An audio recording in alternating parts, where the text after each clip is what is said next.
Hi friends, welcome to Ragas Kitchen. Friends, நீங்க ஒரு நம்ம சேனல் சப்ஸ்கிரைப் பண்ணலனா கீழ இருக்க சப்ஸ்கிரைப் பட்டன் பிரஸ் பண்ணிக்கோங்க. அப்படியே பக்கத்துல இருக்க பெல் பட்டனையும் பிரஸ் பண்ணிக்கோங்க.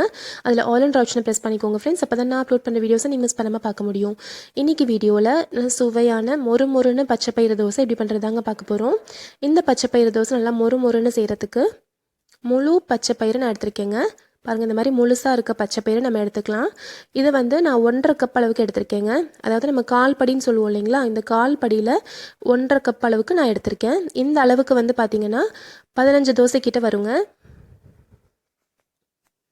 நான் 1.5 கப் அளவுக்கு பச்சைப்பயிறு எடுத்து நல்லா கழுவிட்டு கிட்டத்தட்ட 6 மணி நேரம் கிட்ட தண்ணி விட்டு ஊற வச்சுருக்கேங்க. கொஞ்சம் தண்ணி கொஞ்சம் அதிகமாக விட்டு ஊற வச்சுக்கோங்க.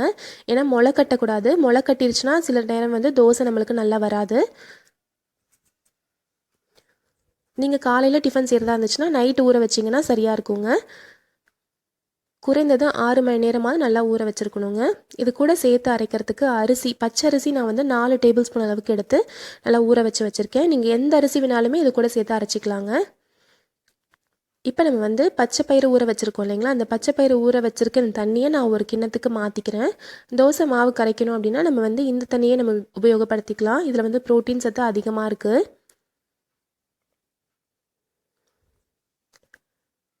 இப்போ நான் வந்து ஒரு பவுலுக்கு மாற்றிக்கிறேங்க தண்ணியை. நார்மலாகவே ஒரு 10 நாள் இல்லை 15 நாளைக்கு ஒரு தடவை இந்த டிஃபன் நம்ம செஞ்சு கொடுக்குறனால நல்லா ப்ரோட்டீன் ரிச்சான ஒரு ஃபுட் கொடுத்த ஒரு ஃபீல் இருக்குங்க. இப்போ நம்ம தண்ணி வடிகட்டிட்டு ஊற வச்ச பச்சைப்பயிறு, ஊற வச்ச அரிசி, இது கூட 4 பச்சை மிளகாய் காரத்துக்கு சேர்த்துக்கிறேங்க. ஒரு துண்டளவுக்கு இஞ்சி எடுத்துக்கலாங்க. தேவையான அளவுக்கு கல் உப்பு போட்டுக்கலாம். அரைக்க தேவையான அளவுக்கு கொஞ்சமாக தண்ணி விட்டு நீங்கள் நல்லா நைஸாக அரைச்சி எடுத்துக்கோங்க. இது வந்து நல்லா நைஸாக அரைச்சி எடுத்துக்கலாம். நான் வந்து கொஞ்சமாக வந்து தண்ணி விட்டு அரைச்சிருக்கேங்க. பாருங்கள் எவ்வளோ நைஸாக அரைச்சிருக்கேன் பாருங்கள். இப்போ நல்லா அரைச்சதை வந்து ஒரு பவுலுக்கு மாற்றிக்கலாம். இந்த மாவு வந்து நம்ம அரைச்ச உடனே தோசை ஊற்றலாங்க. நான் ஊற வச்சுருக்க தண்ணி கொஞ்சமாக வந்து மிக்சி ஜாரில் விட்டு அந்த தண்ணி இது கூட சேர்த்துக்கிறேன். இப்போ இதை நல்லா கலந்து விட்டுக்கலாங்க.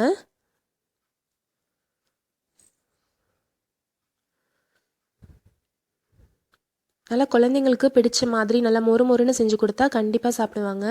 அதே மாதிரி ப்ரோட்டீன் அதிகமாக இருக்குது. பச்சைப்பயிறு வந்து நம்ம அடிக்கடி நம்ம ஃபுட்டில் சேர்த்துக்கிறது ரொம்ப நல்லதுங்க. இதில் இருக்க ஸ்ட்ரென்த் ரொம்ப அதிகம். இப்போ நல்லா மாவு கரைச்சாச்சு பாருங்கள். இந்த மாவோட கன்சிஸ்டன்சி பாருங்கள், நம்ம தோசை மாவு இருக்கு இல்லைங்களா, அந்த மாதிரி இருக்குது பாருங்கள். இப்போ நம்ம தோசை ஊற்ற போகிறோங்க. ஸ்டவ்வில் தோசை கல் வச்சுக்கலாம். கல் நல்லா சூடாயிருச்சு. கொஞ்சமாக நான் தண்ணி தெளிச்சிக்கிறேன். தண்ணி தெளிச்சிட்டு நல்லா தொடச்சி விட்டுக்கோங்க. நல்லா தொடச்சி விட்டுட்டோன்னா அந்த கல்லில் இருக்க சூடு வந்து குறைஞ்சிருங்க. இப்போ ஒரு கரண்டி அளவுக்கு மாவு எடுத்துக்கலாம்.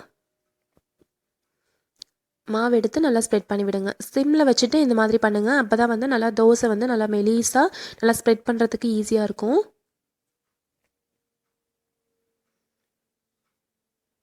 பாருங்கள் நல்லா மெலிசாக ஸ்ப்ரெட் பண்ண வருது. நம்ம தோசை ஊற்றுறப்ப இந்த மாதிரி பண்ணுறப்போ கல் வந்து ரொம்ப சூடாக இருக்கக்கூடாதுங்க. இப்போ சுற்றி கொஞ்சமாக எண்ணெய் விட்டுக்கலாம். எண்ணெய் விட்டுட்டு இப்போ வந்து ஃப்ளேம் வந்து மீடியம் ஃப்ளேமுக்கு மாற்றிக்கோங்க.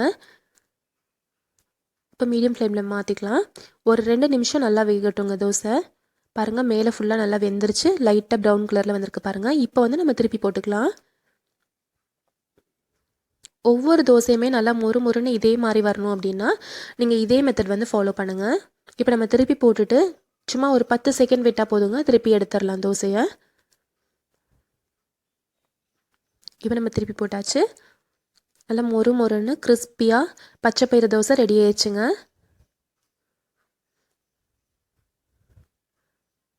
பாருங்கள் எவ்வளோ கிறிஸ்பியாக இருக்குது பாருங்கள். நல்லா மொறுமொறுன்னு இருக்குது பாருங்கள். இப்போ நம்ம இதை எடுத்துடலாம். இப்போ அடுத்த தோசை ஊற்றுறதுக்கு முன்னாடி சிம்மில் வச்சுக்கோங்க. சிம்மில் வச்சுட்டு கொஞ்சமாக தண்ணி தெளித்து விட்டுக்கோங்க. தண்ணி தெளித்து விட்டுட்டு ஒரு துணி வச்சு தொடச்சிருங்க. தொடச்சிட்டு நம்ம வந்து தோசை ஊற்றலாங்க. அப்போ தான் வந்து ஒவ்வொரு தோசையுமே நல்லா கிறிஸ்பாக இதே மாதிரி வரும். நல்லா தொடச்சிட்டேன். இப்போ ஒரு கரண்டி அளவுக்கு மாவு எடுத்துகிட்டு நல்லா ஸ்ப்ரெட் பண்ணிக்கிறேங்க.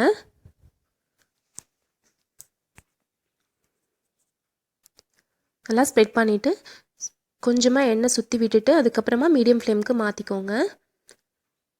இந்த தோசைக்கு வந்து சூப்பரான சைட் டிஷ் என்னென்னு பார்த்தீங்கன்னா, நல்லா காரசாரமாக இருக்க வெங்காய சட்னி, கார சட்னி, அதே மாதிரி இஞ்சி சட்னி, இது எல்லாமே ரொம்ப சூப்பராக இருக்குங்க. நான் இன்றைக்கி வந்து இதை இஞ்சி சட்னியோட தாங்க சர்வ் பண்ண போகிறேன். அதோட ரெசிபி லிங்க் வந்து நான் டிஸ்கிரிப்ஷன் பாக்ஸில் கொடுக்குறேங்க. உங்களுக்கு வேணால் நீங்கள் அதையும் பாருங்கள். ரொம்ப ரொம்ப டேஸ்ட்டாக இருக்கும். இப்போ நல்லா ப்ரௌன் ஆயிடுச்சு பாருங்கள். இப்போ நம்ம திருப்பி போட்டுக்கலாம். ரோஸ்டான நல்லா மொறு மொறுன்னு பச்சைப்பயிறு தோசை ரெடி ஆயிடுச்சு ஃப்ரெண்ட்ஸ். கண்டிப்பாக நீங்கள் இன்றைக்கே ட்ரை பண்ணி பாருங்கள். உங்களுக்கு ரொம்ப பிடிச்சிருக்கும்.